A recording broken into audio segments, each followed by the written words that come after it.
O canal Aqui Tem História apresenta Os Quilombos, um lugar de refúgio para o povo negro. Os quilombos, também conhecidos como mucambos, foram comunidades formadas no Brasil durante o período colonial por africanos escravizados e seus descendentes. Os quilombos são entendidos como espaços de resistência do povo negro, uma vez que eram formados por escravos fugidos. Essas comunidades se estabeleciam no interior do Brasil, mas muitos surgiram ao redor de grandes cidades, como o caso dos vários quilombos formados nas proximidades do Rio de Janeiro no século XIX. O primeiro registro sobre um quilombo formado no Brasil remonta ao ano de 1575, um quilombo que surgiu na Bahia. Os quilombos eram locais onde os escravos fugidos poderiam desenvolver uma vida em liberdade, buscando meios para garantir a própria sobrevivência, estabelecendo laços comerciais com moradores próximos, instigando outros escravos a fugirem e procurando, muitas vezes, reconstruir um estilo de vida parecido com o que possuíam no continente africano.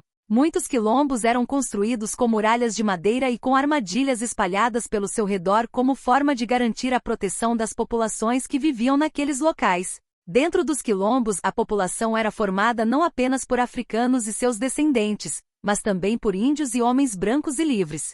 A sobrevivência dos quilombolas era garantida por aquilo que eles retiravam da natureza e também do que eles plantavam e dos animais que eles criavam. O produto mais comum que era produzido pelos quilombolas era a farinha de mandioca, mas as roças dos quilombos também eram formadas por milho, feijão, batata doce, abóbora, cana-de-açúcar, entre outros cultivos. Frutos e raízes também serviam para a alimentação dos quilombolas, assim como a caça e a pesca. Criavam-se animais como galinhas e produziam-se itens que eram úteis para os colonos portugueses, como cerâmica e cachimbos, além de lenha. Por isso, muitos quilombos estabeleciam relações comerciais amistosas com as fazendas e engenhos nas redondezas. Entre as centenas de quilombos que se formaram ao longo da história brasileira, o de maior destaque foi, sem dúvida, o Quilombo dos Palmares. Este ficou conhecido por ter sido o maior quilombo de nossa história, chegando a possuir cerca de 20.000 habitantes espalhados entre os vários mucambos que o formavam. O Quilombo dos Palmares foi formado na Serra da Barriga, localizada no atual estado de Alagoas.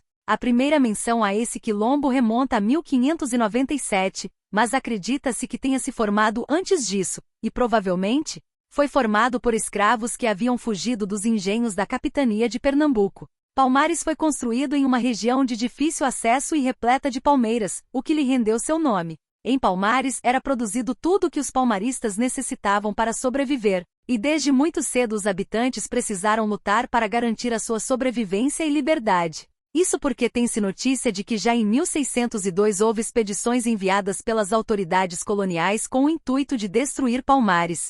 A resistência palmarista contra a repressão portuguesa foi dedicada e estendeu-se durante todo o século XVII. Em 1678, Palmares ficou dividida com a possibilidade de um acordo com os portugueses. Esse acordo de paz tinha sido aceito pelo líder do quilombo, Ganga Zumba, mas como previa que os palmaristas não nascidos no quilombo teriam de ser devolvidos aos seus antigos donos, se tornou um acordo impopular. Ganga Zumba foi assassinado e o novo líder, Zumbi, rejeitou o acordo.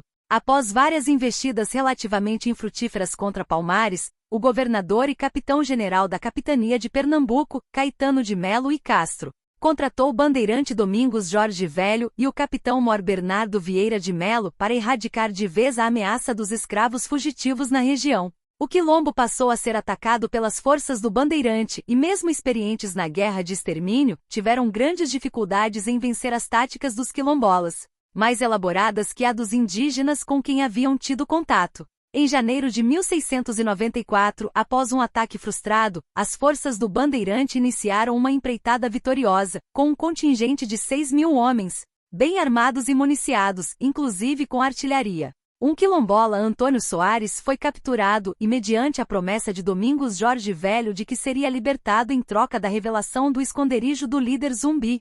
Após a denúncia, ele foi encurralado e morto em uma emboscada, no dia 20 de novembro de 1695. A cabeça de Zumbi foi cortada e conduzida para Recife, onde foi exposta em praça pública no Pátio do Carmo, no alto de um mastro, para servir de exemplo a outros escravos.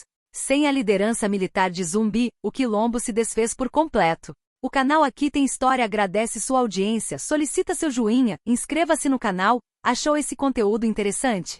Compartilhe e deixe o seu comentário sobre o assunto. Quer ficar um pouco mais conosco? Clique em um dos cards que aparecem em sua tela e até breve. É chegada a hora de tirar nossa nação das trevas da injustiça racial. Zumbi dos Palmares.